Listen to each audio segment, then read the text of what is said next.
അസ്സലാമു അലൈക്കും പ്രിയപ്പെട്ട മുഅ്മിനീങ്ങളെ. വല്ലാത്തൊരവസ്ഥയിലാണ് ഇപ്പോൾ ഞാൻ നിങ്ങളുടെ മുന്നിൽ നിൽക്കുന്നത്. പ്രിയപ്പെട്ടവരെ, മരണവാർത്തയാണ്. ഏറെ വേദനയോടെ ഇന്ന് എനിക്ക് നിങ്ങളെ അറിയിക്കാനുള്ളത് ഈ 2 മക്കളുടെ മരണമാണ്. മക്കളുടെ മരണം എന്ന് പറയുമ്പോഴേ നമ്മൾ വല്ലാത്തൊരവസ്ഥയിലായി പോവുകയാണ്. ഇത് വായിച്ചപ്പോൾ തന്നെ അറിയാതെ അങ്ങ് കരഞ്ഞുപോയി. ഇന്നലെ വരെ നമ്മോടൊപ്പം കളിച്ചും ചിരിച്ചും നടന്ന മക്കൾ ഇന്ന് നമ്മോടൊപ്പം ഇല്ല എന്നുള്ള ആ ഒരു സത്യം എത്രത്തോളം മനസ്സിനെ ബോധ്യപ്പെടുത്തിയിട്ടും വിശ്വസിക്കാൻ പറ്റാത്ത മരണം. പ്രിയപ്പെട്ടവരെ, കലങ്ങിയ കണ്ണുമായി ഒരു നാട് മൊത്തം കേട്ടവരൊക്കെ കണ്ണുനീരൊഴുക്കിയ ഒരു മരണം. ഇന്നലെയായിരുന്നു അത് സംഭവിച്ചത്. മരണപ്പെട്ട ഓരോ മക്കളുടെയും ഫോട്ടോ കാണുമ്പോൾ നമ്മുടെയൊക്കെ ഹൃദയമിടിപ്പ് കൂടുകയാണ്. അങ്ങനെയുള്ള മരണങ്ങളാണ് ഇപ്പോൾ സംഭവിച്ചുകൊണ്ടിരിക്കുന്നത്. മരണപ്പെട്ട മക്കൾ ഇന്ന് പടച്ചറബിലേക്കാണ് മടങ്ങിയത്. പക്ഷേ ഇവിടെ ജീവിച്ചിരിക്കുന്ന ആ പൊന്നുമക്കളുടെ മാതാപിതാക്കൾ, അവരുടെ അവസ്ഥയാണ് നമുക്ക് തീരെ സഹിക്കാൻ പറ്റാത്തത്. മക്കൾ മരണപ്പെട്ട ഓരോ മാതാപിതാക്കളുടെ അവസ്ഥ നമുക്കറിയാവുന്നതാണ്. അവരുടെയൊക്കെ മനസ്സ് നമ്മൾ തൊട്ടറിഞ്ഞതാണ്. ചില മാതാപിതാക്കളുടെ മാനസിക നില തന്നെ തെറ്റിയ അവസ്ഥയിലാണ്. അവരൊന്നും ഈ ലോകത്തെയല്ല, അവരിന്ന് ജീവിച്ചിരിക്കുന്നത് പടച്ചറബിനെ ഭയന്നാണ്. അല്ലെങ്കിൽ അവരെന്നെ ജീവിതം അവസാനിപ്പിച്ചേനെ എന്ന് നമ്മളോട് പറഞ്ഞ ഒരുപാട് മാതാപിതാക്കളുണ്ട്. പ്രിയപ്പെട്ടവരെ, നമ്മുടെ വീഡിയോ കാണുന്ന എല്ലാവരും ഈ മക്കളുടെ മാതാപിതാക്കൾക്കും കുടുംബങ്ങൾക്കും ഈ മക്കളുടെ വേർപാട് സഹിക്കാനുള്ള ക്ഷമയും സമാധാനവും ലഭിക്കാൻ എല്ലാവരും ദുആ ചെയ്യണം. പ്രിയപ്പെട്ടവരെ, പടച്ചറബ് അവർക്ക് ഈ ഒരു വേർപാട് സഹിക്കാനുള്ള കരുത്ത് അവരുടെ മനസ്സിൽ നൽകുമാറാകട്ടെ. പടച്ചറബേ, അവരുടെ മനസ്സ് മാറാതെ നീ തന്നെ നോക്കണേ റബ്ബേ. വെറും 18 വയസ്സ് മാത്രമേ പ്രായമുള്ളൂ. പഠിക്കാനൊക്കെ നല്ല മിടുക്കിയായ നല്ലൊരു പൊന്നുമോള്. കണ്ണൂർ കക്കാട് അത്തായക്കുന്ന് പെട്ടിപ്പുരിയിൽ ഷെരീഫിൻ്റെ മകൾ റഷയാണ് മരണപ്പെട്ടിരിക്കുന്നത്. ഇന്നാ ലില്ലാഹി വ ഇന്നാ ഇലൈഹി റാജിഊൻ. ഓരോ മരണത്തിനും പടച്ചറബ് ഓരോ കാരണങ്ങൾ ഉണ്ടാക്കിയിട്ടുണ്ടാകും. അതുപോലെ ഈ പൊന്നുമോൾക്കും ഒരു കാരണമുണ്ടായിരുന്നു. നമുക്കറിയാൻ കഴിഞ്ഞത് കുറച്ച് ദിവസങ്ങളായി അത്രേ ഈ പൊന്നുമോൾക്ക് പനി ബാധിച്ചിട്ട്. ആശുപത്രിയിൽ കാണിച്ച് മരുന്ന് കഴിക്കുന്നുണ്ട്. അങ്ങനെ ഇന്നലെ പെട്ടെന്ന് കുഴഞ്ഞു വീഴുകയും ശ്വാസതടസ്സമുണ്ടാവുകയും ചെയ്തു. അങ്ങനെ എത്രയും പെട്ടെന്ന് ശ്രീശാന്ത് ഹോസ്പിറ്റലിൽ എത്തിച്ചിരുന്നു. പക്ഷേ ആ പൊന്നുമോളുടെ ജീവൻ രക്ഷിക്കാനായില്ല. വൈകിട്ടോടെ മരണപ്പെടുകയും ചെയ്തു. ഇത്രയേ ഉള്ളൂ മരണമെന്നത്. ആ നാടിനും നാട്ടുകാർക്കും സഹിക്കാൻ പറ്റാത്ത ഒരു വാർത്തയായിരുന്നു ഇത്.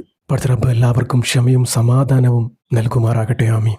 പ്രിയപ്പെട്ടവരെ, നിങ്ങളൊക്കെ ദുആ ചെയ്യുമെന്നുള്ള വിശ്വാസമാണ് നമ്മൾ ഇതുപോലുള്ള വാർത്തകൾ നിങ്ങളുടെയൊക്കെ മുന്നിലെത്തിക്കുന്നത്. എല്ലാവരും ശ്രദ്ധിക്കണം. മഴക്കാലത്താണ് പല രോഗങ്ങളും പിടിപെടുക. എത്രയും പെട്ടെന്ന് ഡോക്ടറെ കാണിച്ച് ചികിത്സ തേടുക. പനിയാണെന്ന് പറഞ്ഞ് മെഡിക്കൽ ഷോപ്പിൽ നിന്നും താൽക്കാലികമായി മരുന്ന് കഴിച്ച് ശമനം നേടാൻ നോക്കരുത്. രോഗവും വെച്ച് ആരും പരീക്ഷിക്കരുത്. പടച്ചറബ് എല്ലാവരും തൊട്ട് കാക്കുമാറാകട്ടെ.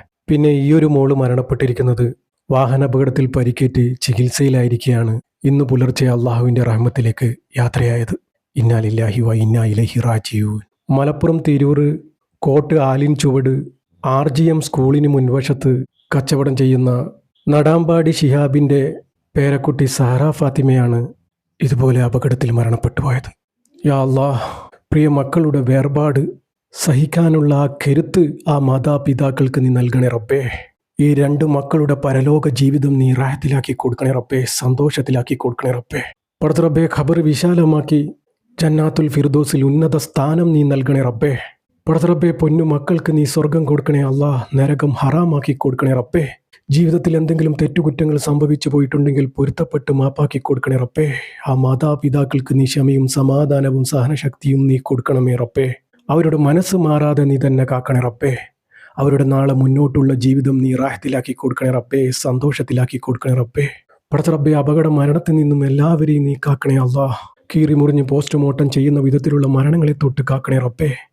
മാരകമായ രോഗത്തിൽ നിന്നും നീ എല്ലാവരെയും നീ കാക്കണേ റബ്ബേ. പടച്ചറബ്ബേ, നമ്മുടെ മക്കൾക്കൊക്കെ ആഫിയത്തുള്ള ദീർഘായുസ് നീ നൽകണേ റബ്ബേ.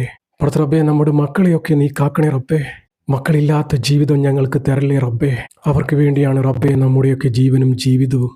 അവരില്ലാത്തൊരു ലോകം നമുക്ക് ചിന്തിക്കാൻ പോലും പറ്റില്ല റബ്ബേ. നമ്മൾ ജീവിച്ചിരിക്കുമ്പോൾ നമ്മുടെ മക്കളെ നീ കൊണ്ടുപോകല്ലേ റബ്ബേ. പടച്ചറബ്ബേ, മക്കൾ മരണപ്പെട്ട മാതാപിതാക്കളുടെ അവസ്ഥ നിനക്കറിയാലോ റബ്ബേ. അവരുടെ വിഷമങ്ങളും പ്രയാസങ്ങളും നീ അകറ്റിക്കൊടുക്കണേ റബ്ബേ. അവരുടെ നാളെ മുന്നോട്ടുള്ള ജീവിതം നീ റാഹത്തിലാക്കി കൊടുക്കണേ റബ്ബേ, സന്തോഷത്തിലാക്കി കൊടുക്കണേ റബ്ബേ. പടച്ചറബ്ബേ, റഹ്മുറാഹിമായ റബ്ബേ, നമ്മുടെയൊക്കെ ജീവിതവും മരണവും നീ സന്തോഷത്തിലാക്കി തരണേ റബ്ബേ. ഈമാനോടുകൂടി ജീവിച്ച് ഈമാനോടുകൂടി മരിക്കാനുള്ള ഭാഗ്യം ഞങ്ങൾക്ക് ഏവർക്കും നൽകണേ റബ്ബേ. അവസാനം ലാ ഇലാഹ ഇല്ലല്ലാഹ് എന്ന് ചൊല്ലി പുഞ്ചിരിച്ച് മരിക്കാനുള്ള ഭാഗ്യം ഞങ്ങൾക്ക് ഏവർക്കും നൽകണേ റബ്ബേ. പടച്ച റബ്ബേ, ഈ പാപിയായ സാധാരണക്കാരായ ഞങ്ങളുടെ ദുആ നീ സ്വീകരിക്കണേ റബ്ബേ. ഈ പൊന്നുമക്കളുടെ ഖബറിലേക്ക് നീ എത്തിച്ചു കൊടുക്കണേ റബ്ബേ. ആമീൻ ആമീൻ യാ റബ്ബൽ ആലമീൻ. പ്രിയപ്പെട്ടവരെ, എല്ലാവരും ദുആ ചെയ്യുക. പറ്റുന്നവരൊക്കെ യാസീനും ഫാത്തിയും മോദി ഹദിയ ചെയ്യുക. ഇൻഷാ അല്ലാഹ് ദുആ വസിയത്തോടെ. അസ്സലാമു അലൈക്കും വറഹ്മത്തുള്ളാഹി.